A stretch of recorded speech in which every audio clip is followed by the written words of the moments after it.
tuloy po natin yung ating ginagawang series of lesson sa Book of Genesis. Ano? May mga nakita akong chat kanina doon sa ating ano kaya yung mga chinachat ng ating kapatid. Kumusta po yung ating audio dyan po sa online? Okay na po, maliwanag na po, Brother Darwin. Thank you po.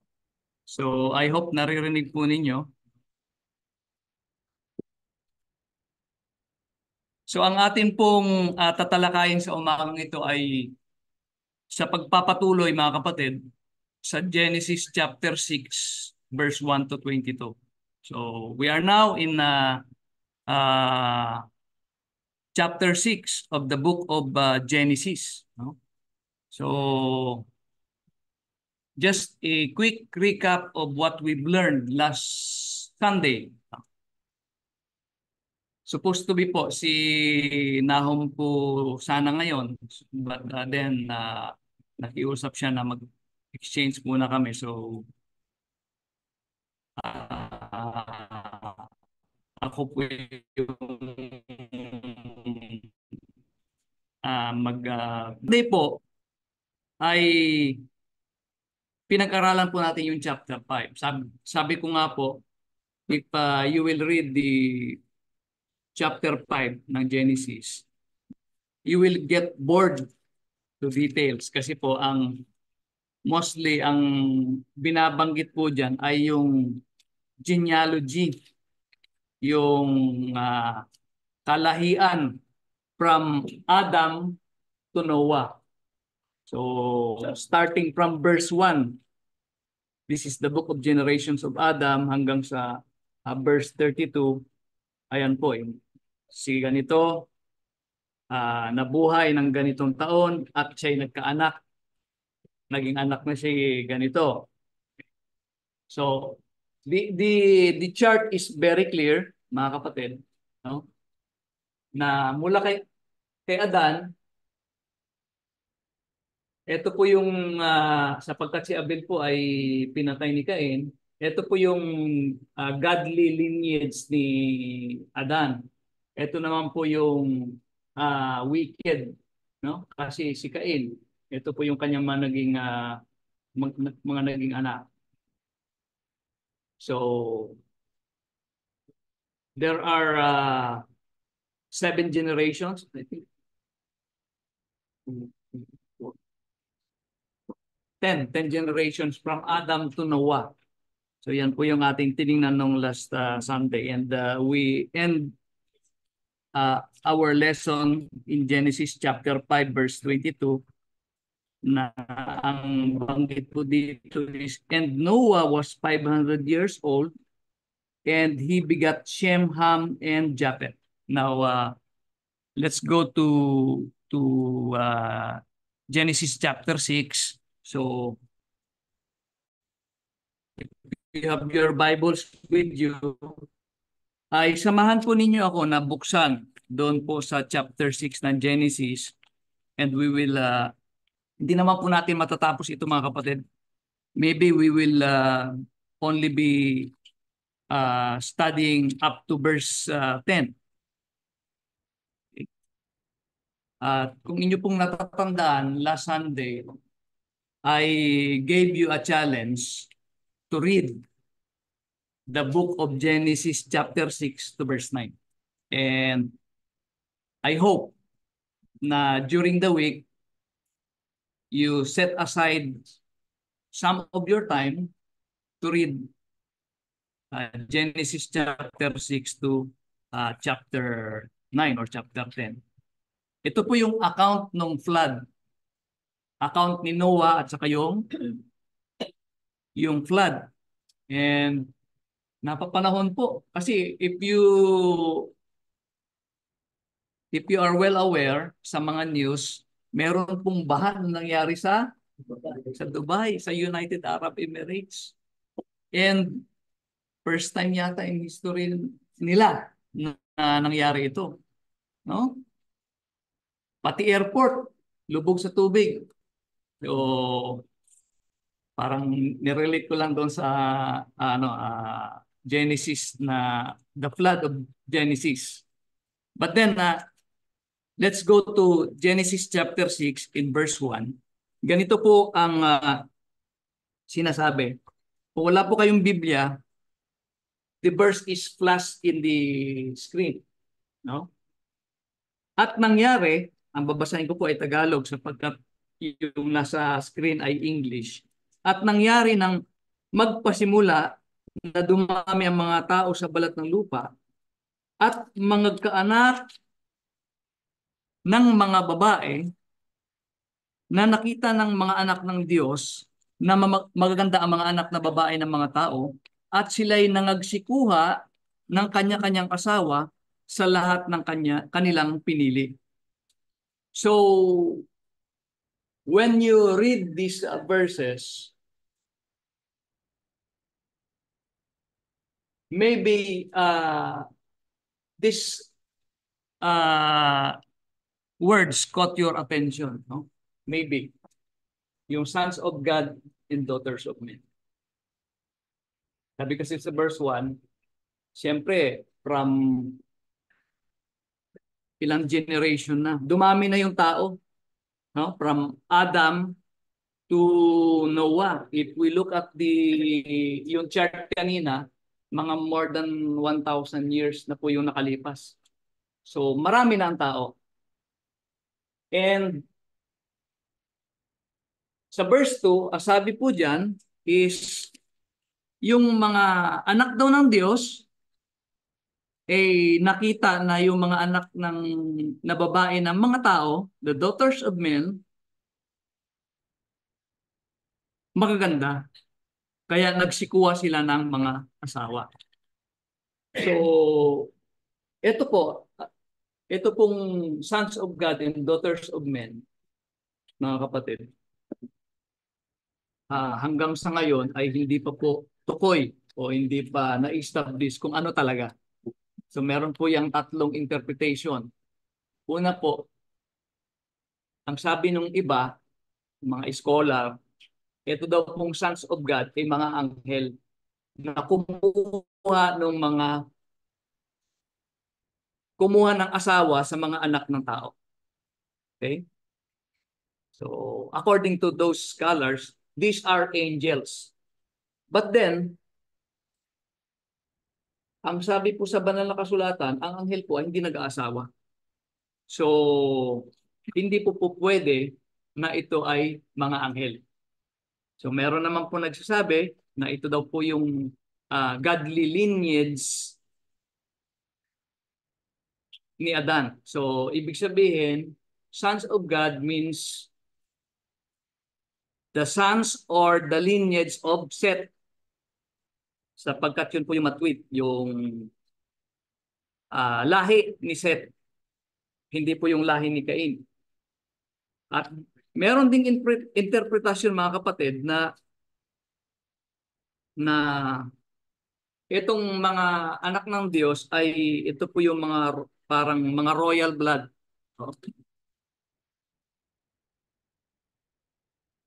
So, in-scour ko po yung aking mga notes before kasi sabi ko natatandaan ko, tinuro to ni Brother JR. Buti na lang po, masipag ako mag-take notes noon. Lahat ng lesson ni Brother J at saka ni Brother Jim starting from 2011. And Brother JR leans toward the interpretation that these sons of God means the godly offspring of Adam. Ito po yung mga anak ni Adan sa linya ni Seth. So, balikan ko po yung kanina. Yan. Ito po, sa linya ni Seth, ito po yung mga matuwid. Remember? One of those, si Enoch, he walked with God. And then, si Noah. Ito po yung mga matutuwid. Ito naman po yung mga masasama. So, the interpretation uh, of our beloved brother is that the sons of God in verse, anong verse ba yon? Verse 2. Ito po yung godly offspring ni Adan. And the daughters of men, ito naman po yung uh, galing sa lineage ni Cain. Okay, so balikan po natin mga kapatid. Ayan po. So, nagkaroon ng intermarriage. Ibig sabihin, yung mga matutuwid na lahi ni Seth ay nagkaroon ng intermarriage sa mga masasamang lahi ni Cain. And ang nangyari po dyan, if we reach verse 4, may mga binabanggit po dyan na giants. Ano ko po ha. So, verse 3, sabi po, the Lord said, my spirit shall not strive with man. Sinabi ng Panginoon, ang aking espiritu ay hindi makipagpunyagi sa tao magpakailanman, sapagkat siya may laman, gayon may magiging 120 taon ang kanyang mga araw. Now, I believe the author is talking here of, kasi if we go back to the previous chapter, hindi po ba napansin ninyo ang kanilang mga edad umaabot ng mga 900 plus? No? Ang pinakamatanda si Matusalem, Metosela, 969. No? Mga 900 plus, ganun po ang edad nila. But then, in this verse, ang sabi po, that God will not strive with man anymore. Yet his day shall be 120 years. Parang, I believe that here, the Lord is limiting now the lifespan of man to 120 years. Okay? Kasi ang haba ng buhay ng tao. Naging exception po si Noah dito kasi si Noah po namatay 930 years old. We can read that somewhere in chapter 10, I guess. Okay? So, tuloy po natin.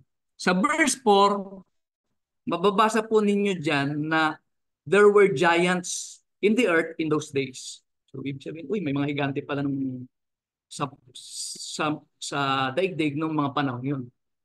Yun po yung sabi doon sa translation. Ang Hebrew word po nitong giants ay Nephilim. Yan, Nephilim. But then, if you look at the root word ng Hebrew na Nephil, yan po ay galing sa Napal.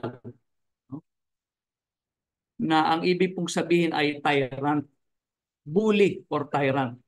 So, not necessarily higante. So, we can speculate, mga kapatid. But then, as for me, ang tingin ko dito, ito po yung mga kumbaga, mga bully. Again, nakikita na naman po natin yung sons of God and daughters of men. So nagkaroon na naman sila ng, inulit po, no? Nagkaroon sila ng intermarriage.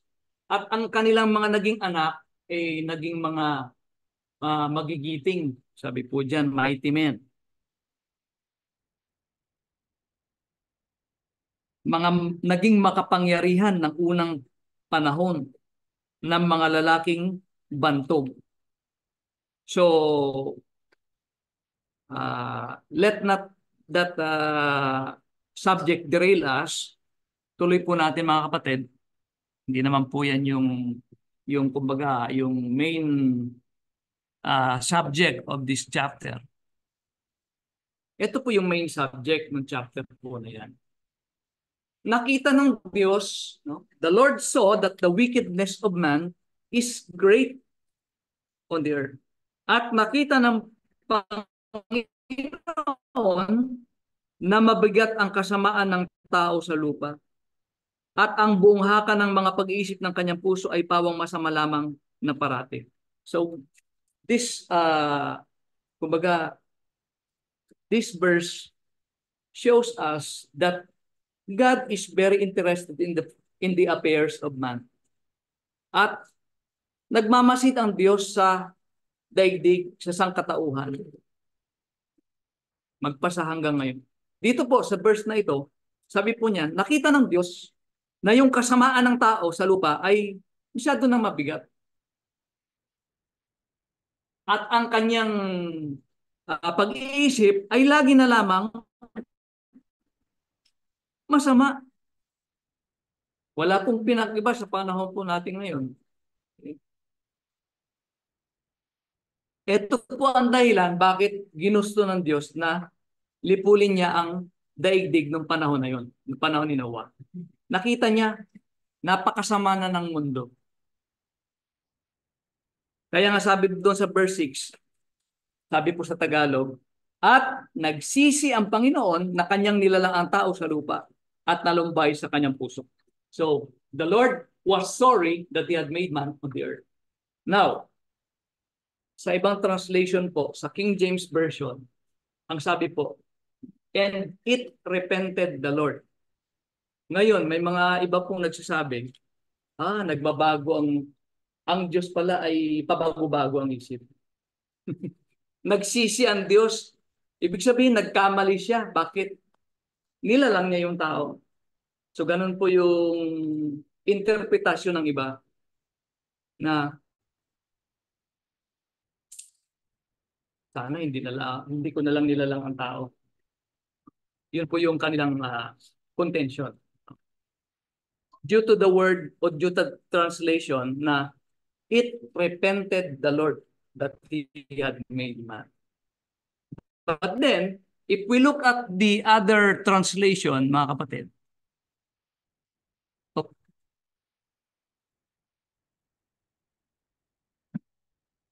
parang nawala yung aking slide.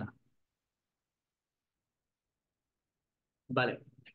Sa ibang translation po, like the one that I copied from, the New King James Version, tapos yung RSB, doon po sa NIV, regret. The Lord regretted. Ibig sabihin, nagregret ang Panginoon, nagsisi siya, bakit niya nilalang ang tao. But then in the New King James Version, the word is, the Lord was sorry. Kung akin pong tiningnan yung Hebrew word, dito po sa na yan.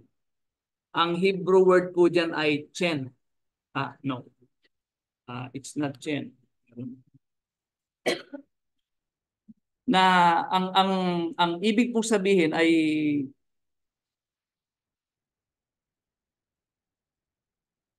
ito po. Nakam. Sorry. The Hebrew word is nakam. Na ang ibig pong sabihin ay to breathe strongly or to sigh, parang napabuntong hininga. Parang napagano ng Panginoon. No? To console or rue, to comfort, to ease, repent. So marami pong ibig sabihin, mga kapatid. No? Maraming ibig sabihin yung word na ginamit dito na nakam. But then, in Bible study, sometimes the meaning of the word can best be explained by the context. Yung konteksto. Yung konteksto kung saan siya nag-appear. Like in this one, sabi po, the Lord was sorry that He had made man on the earth. And notice yung karugtong, He was grieved in His heart. Yan po, nalumbay sa kanyang puso. Ibig po sabihin, ang Panginoon ay ang Panginoon ay hindi nagsisi na nilalang niya yung tao, kundi nalungkot ang Panginoon. Ito po yung explanation. He was grieved in his heart. Nalungkot siya dahil sa kasamaan ng tao. Linawin ko po ulitin ko po. Hindi nagsisi ang Diyos na nilalang niya ang tao. Nalungkot ang Diyos nang makita niya na yung tao na kanyang nilalang ay naging napakasama. Yan po ang ibig sabihin ng verse na yan. Kaya po siya nalumbay. Kaya po siya napabuntong hininga. No? So ituloy po natin mga kapatid. No? Kaya nga po, eto na yung plano niya. Nakita niya napakasama na ng tao. So, the Lord said, I will destroy man whom I have created. At sinabi ng Panginoon, lilipulin ko ang tao na aking nilalang sa ibabaw ng lupa. Ang tao at gayon din ang hayop at ang mga umuusad at mga ibon sa himpapawid sapagkat pinagsisisihan ko na aking nilalang sila. So yun po yung translation ng Tagalog, but I think the Tagalog translation is not correct in this verse, no? So ayan po, sabi ng Diyos, dahil nakita nga niya na napakasama na ng mundo, I will destroy. Lilipulin ko ang mundo. Sa papaanong paraan? Makikita po natin yan sa mga susunod na mga chapter and verses. Yun pong binaha niya ang sandaigdigan. Now, notice in verse 8, this is contrast, no?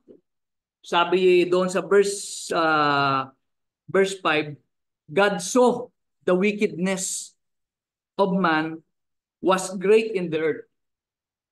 And then sa verse 8, but there is one man who is good, who is righteous, who found grace in the eyes of the Lord, and it is Noah.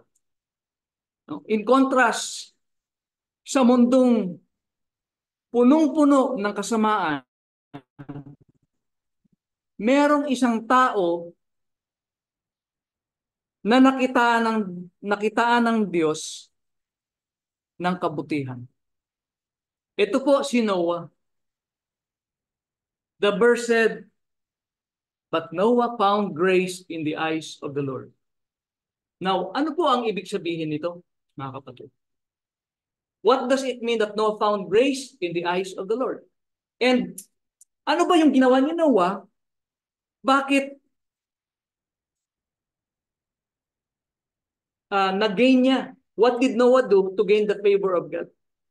So yan po yung ating that is the meat of our lesson for this morning, no? Yung katagang niya. So ito pong grace ay translated from the Hebrew word chen. Yan po yung sinabi ko kanina na ang Hebrew word po niyang grace ay chen, na ang ibig pong sabihin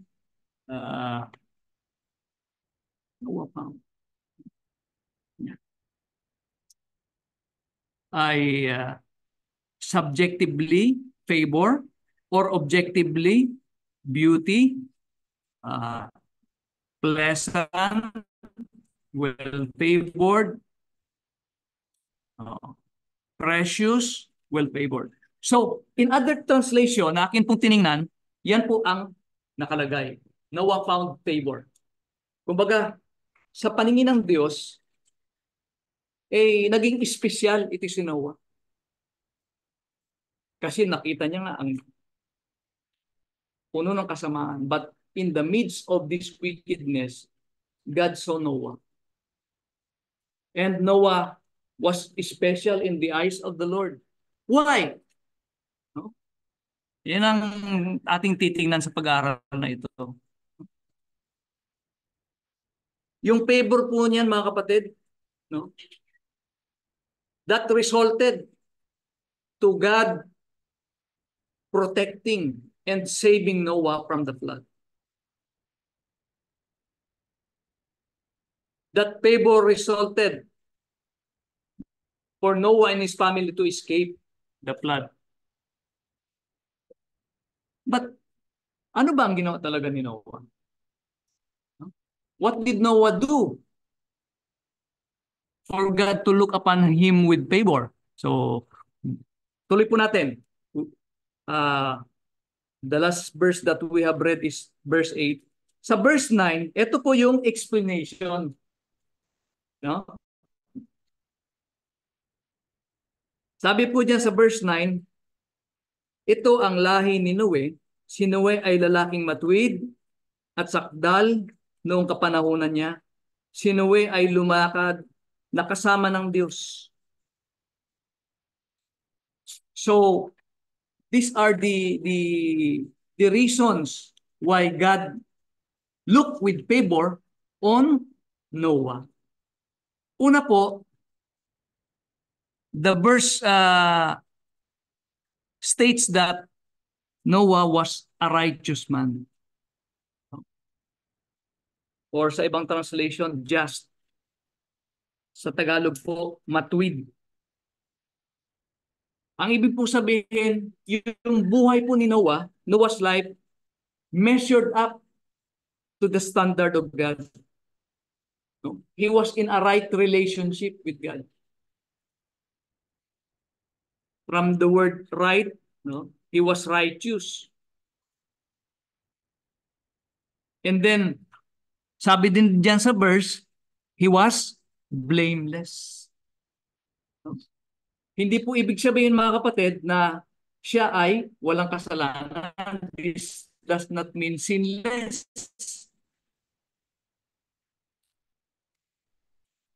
Rather, Noah lived in such a way that no one could make accusation against him. Wala kang maibibintang sa kanya. Yun bang namuhay siya, na nagsisikap siya na gawin ang matuwid, na wala kang accusation na maibibintang sa kanya. Unlike yung kanyang mga nasa kapaligiran na puro kasamaan na lamang. No? Even though the world around him is very wicked, Noah kept himself blameless. Nagsisikap siya.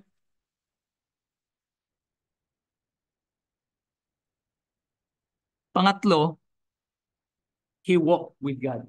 Now, if you remember, yung kanyang great-grandfather, ano pong pangalan nun? Yung kinuha ng Diyos in chapter 5? Si Enoch. Si Enoch. Twice in that chapter, it was mentioned that Enoch walked with God. And it was repeated again dito kay Noah. Ang sabi diyan sa verse 9, Noah walked with God. This is how, sabi po ng isang scholar, actually dalawa ito, this is how he manifested his righteousness and integrity. Sabi ko nga po, kagaya nung kanyang great-grandfather na si Enoch, siya ay nagtiwala sa Diyos. At nabuhay, he lived his life in obedience to God. In the New Testament, we can read, and even in the Old Testament, we can read so many verses that talks about walking. No? Kaya nung pinag-aaralan ko po ito, na yung word pala na walking simply means living. Ibig sabihin, ito pong kataga na Noah walked with God, it means that Noah lived his life in obedience, in faith to God. No? Sa Romans chapter 6, mababasa po ninyo dyan na sinabi ni Apostle Paul, walk in the newness of life. Sa Ephesians chapter 4, sabi po, walk in a manner worthy of your calling. In 1 John, walk in the light.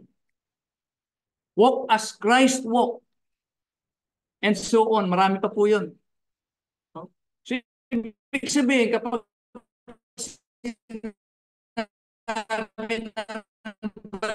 nakasulatan na lumakad ka, ibig sabihin po, when a person walk with God, it means that he is living his life according to the will of God. Nakagaya po ito si Noah. At alam niyo po, diyan po sa Genesis chapter 6 verse 22, nabanggit po diyan. Ayan po yung fourth reason. Noah did all that God commanded him. Mababasa po niyo yan sa Genesis chapter 6 verse 22, Genesis chapter 7 verse 5, and Hebrews 11 verse 7. No? Basahin ko po mga kapatid. No? Genesis chapter 6 verse 22. Thus did Noah according to all that God commanded him.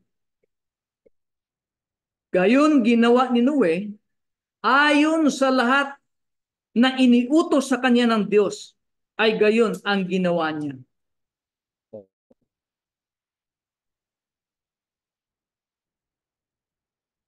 Chapter 7 verse 5. At ginawa ni Noe ayon sa lahat na iniutos sa kanya ng Panginoon. Chapter 7 verse 9. Kanya ng Panginoon ayon sa iniutos ng Diyos kay Noe. Chapter 7 verse 16. Gaya ng inutos sa kanya ng Diyos.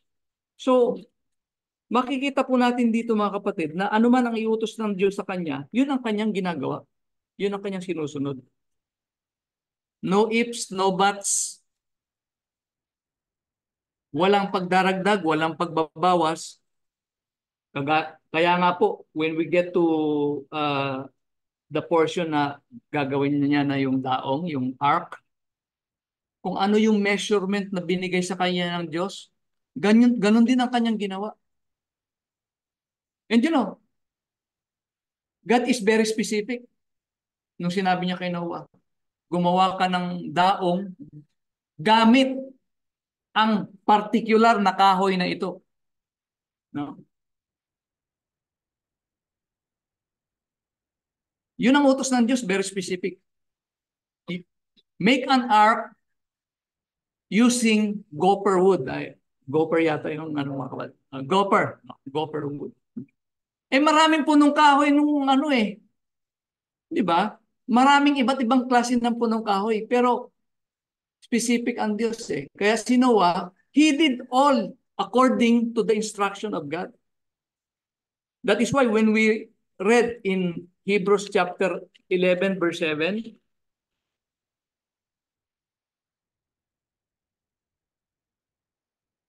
sabi po, by faith, Noah. So yung faith ni Noah, that is what kept him faithful to God. That is what sustained him in his walk with God. By faith, Noah, being warned of God of things not seen as yet, moved with fear, prepared an ark to the saving of his house, by the which he condemned the world and become heir of the righteousness which is by faith. So, yung kanyang pananampalataya sa Diyos, yung kanyang pagtitiwala sa Diyos, yun yung nag-move sa kanya na sumunod sa lahat ng utos ng Diyos. And we can also read, mga kapatid, in 2 Peter chapter 2 verse 5, one of the few verses that mentions Noah. Ang sabi po diyan, Noah was a preacher of righteousness.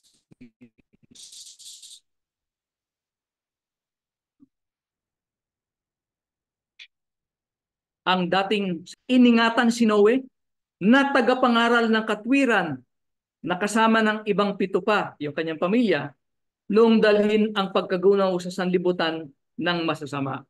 So, Noah is a very remarkable man. No?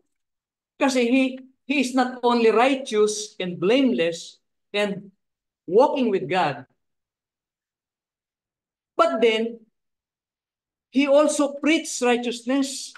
He only not lived a righteous life, but he also proclaimed righteousness.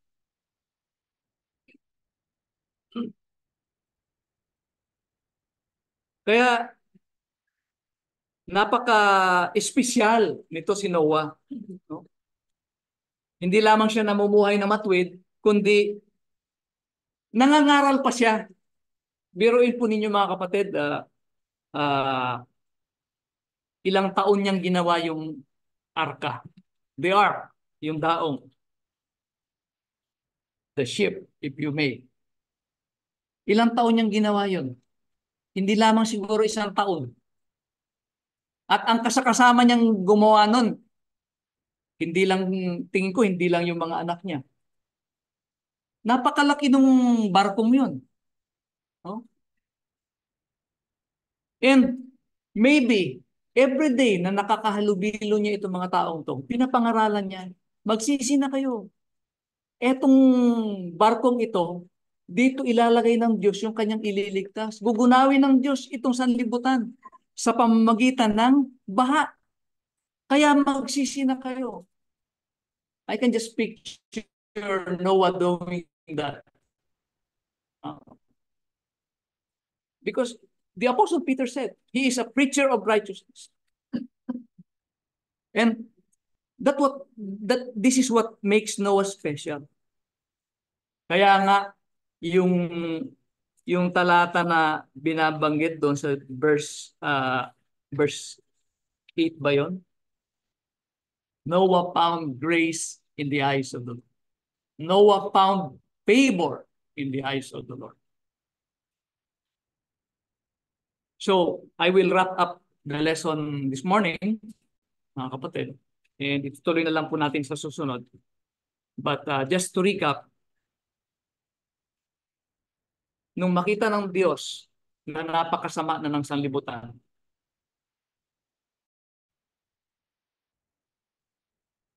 siya po ay nag-decide na ito ay gunawin or i-destroy lahat ng kinapal, lahat ng tao, lahat ng hayop.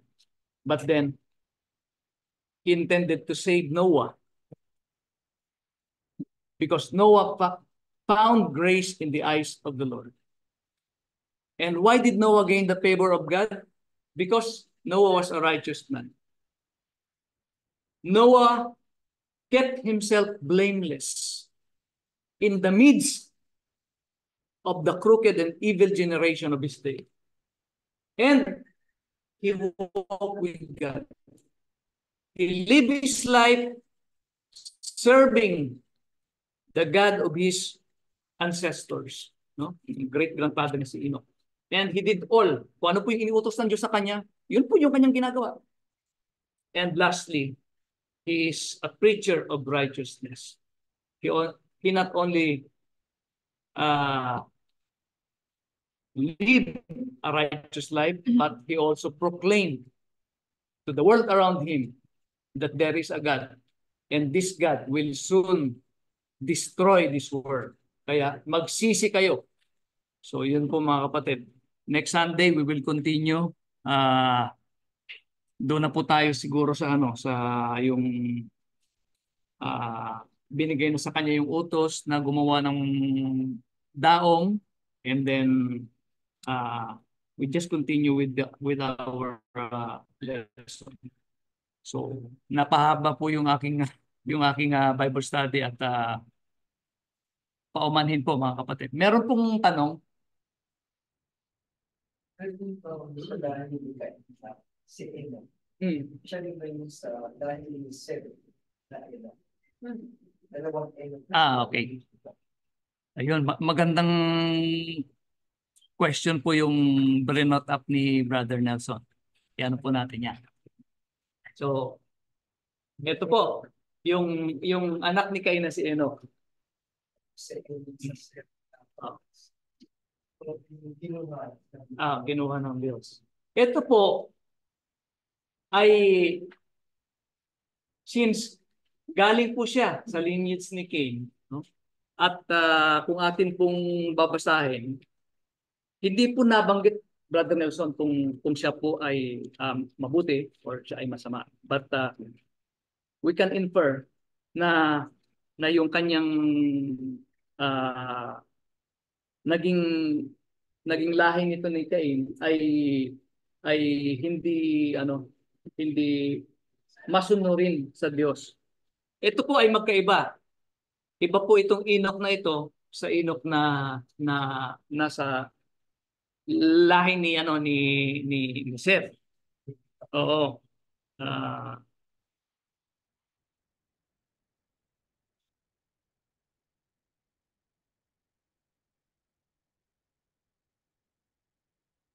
may contrast nga po yan eh. Ito po si Enoch at saka ito si Enos. Halos magkaano yan sila, magka contemporary if that is the word, no? Ang sabi po dito, verse 18, at naging anak at nakilala ni Cain ang kanyang asawa at siya'y naglihi at ipinanganak si Enoch. At siya'y nagtayo ng isang bayan at tinawag ang bayan ayon sa pangalan ng kanyang anak na si Enoch. So, the commentary that I'm reading this book says that etong lahi ni Cain is kumbaga parang yung kanilang focus ay sa kanilang sarili. Dahil sabi niya, nagtayo ng siyudad pero ipinangalan yung siyudad na yon sa pangalan ng kanyang anak. Parang ini-elevate yung pangalan ng kanyang anak. Whereas ito si Enos, if we read in verse 26, at nagkaanak naman si Seth ng isang lalaki. Si Seth, nagkaanak siya. At tinawag ang kanyang pangalan na Enos. Noon ay pinasimulan ng mga tao ang pagtawag sa pangalan ng Panginoon. So there's a contrast. When Enoch was born, Cain built a city in honor of his son Enoch. But when Seth gave birth to his son Enos, that is when people began to start calling on the name of the Lord. So contrast nung good and bad. Kumbaga parang just like sa natin ngayon, sa panahon natin ngayon, parang itong pamilya ni Cain is self-centered. They are ang ano lang nila is yung kanilang sarili. Whereas yung kay Seth na lineage, ang focus nila is God, the relationship with God. In contrast dito kay Cain, ang focus nila is yung sa kanilang sariling katayuan or pamilya. Okay? So, kung wala na pong tanong, tayo po yung magpapatuloy. Let's sing one hymn.